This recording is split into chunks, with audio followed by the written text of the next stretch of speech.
Bienvenidos a un nuevo video de función de análisis. Para el video de hoy les propongo que analicemos la siguiente pregunta. ¿De qué es libre la asociación libre?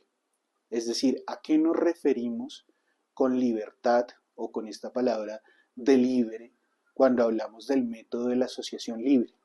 Y para ello me voy a centrar principalmente en las 5 conferencias de psicoanálisis que Freud desarrolló en la Universidad de Clark de Estados Unidos en 1909 y que fueron publicadas en 1910.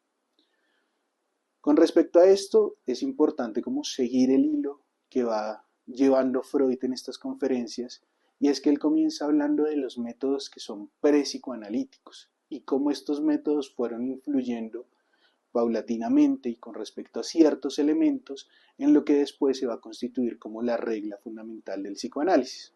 Y él comienza hablando del método catártico, en especial el tratamiento que Breuer lleva a cabo con Ana O. El método catártico, como su nombre lo dice, está en relación con la catarsis y principalmente con la reacción. Bajo este método de tratamiento se entendía que en las pacientes o los pacientes habían ciertas excitaciones que habían sido sofocadas, que no se les había permitido su decurso por medio del habla, de las acciones o de los afectos, y que habían sido sofocadas, y en ese sentido la persona permanecía fija a esas situaciones, a esos recuerdos que habían sido sofocados y que no habían permitido su liberación. La terapia estaba enfocada en generar la reacción en el paciente, es decir, una liberación de esos afectos sofocados que estaban en muchas ocasiones acompañadas por reacciones afectivas de carácter intenso, para que la persona pudiera liberarse de eso y así pues se diera la curación. En este sentido, y a partir de Ana O, se empieza a llamar a esta terapia de dos formas, ella la nombra de dos maneras: Talking Cure, cura por la palabra, y Chimney Sweep, ¿sí? Limpieza de chimeneas. Esta metáfora adquiere sentido, ¿sí?, con el hecho de que pareciera que el hollín, un poco estos afectos sofocados, es algo que el analista tiene que entrar o el médico en este caso, tiene que entrar a limpiar, ¿sí?, como un tema de limpieza de esas emociones sofocadas que se logra a partir de la palabra, ya que el método consistía en poner en estado hipnótico al paciente y pedirle que hablara de todo aquello que está relacionado con el trauma, que hablara de todo lo que se le ocurriera con respecto al trauma. Como un ejemplo de esto, Freud trae el caso de Ana O, en especial con respecto al síntoma del no poder tomar líquidos. Ana O, entre sus padecimientos estaba el hecho de no poder consumir líquidos y tenía que consumirlo a partir de ciertas frutas, de ciertos alimentos que le permitieran no deshidratarse, pero no podía tomar agua ni ningún tipo de líquido. Breuer la pone en estado hipnótico y ella recuerda un suceso con el perrito de su dama de compañía. Ella entra al cuarto y lo ve tomando de su vaso de agua, lo cual le genera mucha repulsión, le genera asco. Sin embargo, para no parecer descortés, prefiere callarse y sofocar esa rabia que le generó. En ese momento surge la rabia, esta rabia que había sido sofocada por ella, y pide un vaso con líquido. Se toma una gran cantidad de líquido y se despierta del estado hipnótico con el vaso entre los labios. A partir de este recuerdo y de la reacción de esta emoción es que Freud plantea que Ana O se cura de este síntoma. Como vemos, hay una relación clara entre la catarsis y la reacción y la forma en la que se entendía la curación en esta época. Freud al principio sí adhiere a este método de tratamiento. Sin embargo, se empieza a dar cuenta de un problema, y es que depende de la sugestión. No todo el mundo es capaz de entrar en estado hipnótico, no todo el mundo es propicio para ser hipnotizado.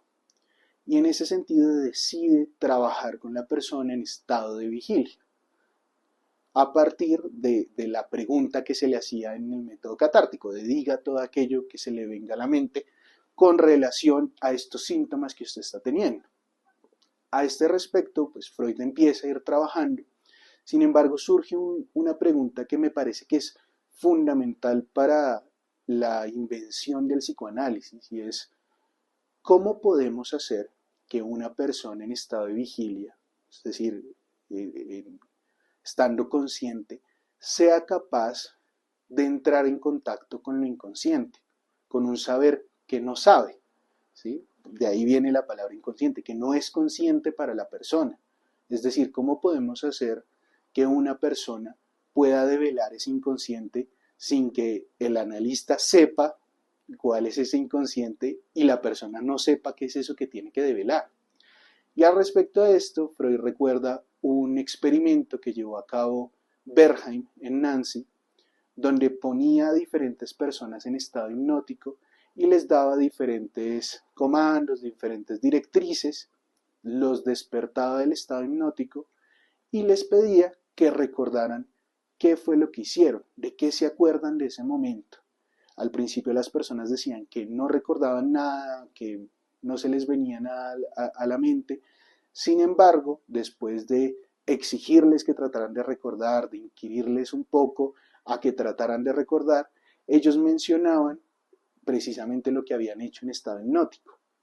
Con este experimento, Freud plantea la posibilidad de que eso que ha sido inconsciente puede llegar a restablecerse en la conciencia, es decir, la persona puede entrar en contacto con eso inconsciente por más que sea de carácter inconsciente.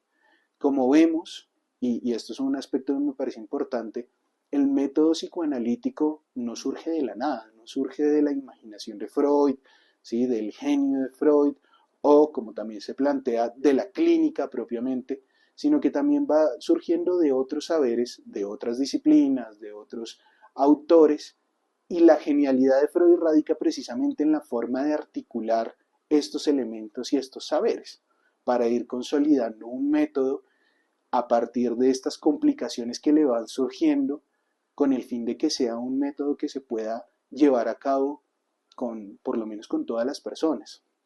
Así que Freud, a partir de este experimento de Bernheim, decide aplicarlo con sus pacientes y en principio a partir de exigirles que recuerden cuando mencionen que no se acuerdan de nada, logra que en ellos surjan estos recuerdos. De hecho, al principio, sobre todo, Freud incluso les pone la mano en la cabeza para ayudarlos a recordar, algo parecido al mesmerismo, si nos damos cuenta. Sin embargo, es algo que después va a ir abandonando con el método de la asociación libre. Al principio, sobre todo cuando Freud empieza a trabajar con los pacientes bajo este método, él se da cuenta que es un método sumamente agotador para él, que le resulta bastante difícil que las personas puedan recordar estos eventos, estas situaciones, estos recuerdos, y ahí empieza a pensar, o por lo menos intuir, que hay una fuerza contraria a la fuerza que él trata de ejercer a la hora de que los pacientes puedan recordar estos eventos traumáticos. Y en ese sentido plantea la existencia de la resistencia como una fuerza que va en contravía de la posibilidad de que eso que ha sido inconsciente, que ha sido desalejado de la conciencia, pueda volver a la conciencia. Este aspecto es sumamente importante porque ahí ya Freud empieza a plantear que uno de los trabajos del analista es precisamente cancelar esas resistencias. Y acá es cuando ya propiamente Freud empieza a trabajar con el método de la asociación libre y ya nos vamos dando cuenta a qué se refiere con asociación libre, y es libre de resistencias. ¿Esto qué quiere decir? Que Freud se empieza a dar cuenta que cuando empieza a trabajar con los pacientes en estado de vigilia, estando despiertos, empieza a surgir una fuerza contraria a que ellos recuerden estos eventos, que por ejemplo en el método catártico no surgía porque estaban en un estado hipnótico donde estas resistencias descendían o no estaban presentes. Y acá nos empezamos a dar cuenta que las resistencias son del yo. Por más que son inconscientes, y este es un aspecto importante, son resistencias del yo, es decir, de cuando la persona está en estado de vigilia. Para ello me voy a centrar en una cita de Freud que me parece importante y que ayuda a entender esto. La pueden encontrar en la página 22-23 y es la siguiente.